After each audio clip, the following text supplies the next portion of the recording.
২০২০ সালের মার্চে প্রেমিক রনি রিয়াদ রশিদের সঙ্গে বাগদান সম্পন্ন হয়েছিল ঢালিউড অভিনেত্রী নুসরাত ফারিয়ার। কথা ছিল ওই বছরের ডিসেম্বরে ঢাকঢোল পিটিয়ে বিয়ে করবেন তারা।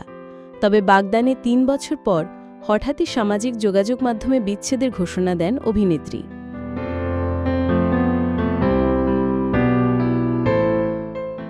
সম্প্রতি এক সাক্ষাৎকারে নুসরাত ফারিয়া জানান, বাগদান ভাঙ্গা তার জীবনের সবচেয়ে বড় সিদ্ধান্তগুলোর একটি। বিষয়টি নিয়ে দুঃখ প্রকাশ অভিনেত্রী বলেন, মা, বাবা আর রনি এই ছিল আমার পৃথিবী। ওকে ছাড়া আর কিছু ভাবতে পারতাম না। ছোটবেলা থেকে আমাদের সম্পর্ক, একসঙ্গে থাকা, সময় কাটানো, এসবের সঙ্গে অভ্যস্ত হয়ে পড়েছিলাম। তাই রনির সঙ্গে বিচ্ছেদের সিদ্ধান্ত ছিল আমার কাছে বড় বিষয়।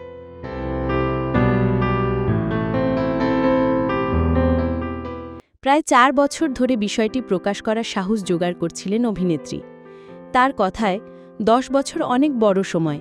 এতদিনের সম্পর্ক থেকে বেরিয়ে আসতে মনের জোর লাগে। কিভাবে বলবো বুঝতে পারছিলাম না। রনি জানতে চেয়েছিল একসঙ্গে থাকতে চাই কি না, কিন্তু আমাদের সম্পর্কের কোনো ভবিষ্যৎ ছিল না।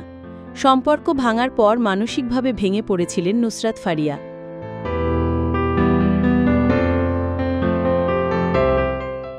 সেই অভিজ্ঞতার কথা উল্লেখ করে অভিনেত্রী বলেন, মানসিক অবসাদের জন্য ৩ মাস কাজ করিনি।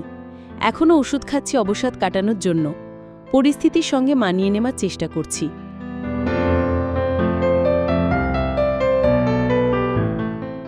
এদিকে সম্প্রতি এক বিতর্কিত কারণে একদিনের জন্য জেল হেফাজতেও থাকতে হয়েছিল নুসরাত ফারিয়াকে।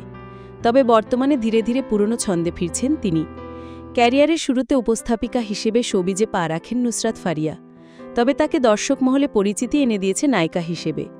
২ বাংলাতেই গ্ল্যামার আর অভিনয় প্রতিভার মুগ্ধতা ছড়িয়েছেন এই লাস্যময়ী অভিনেত্রী।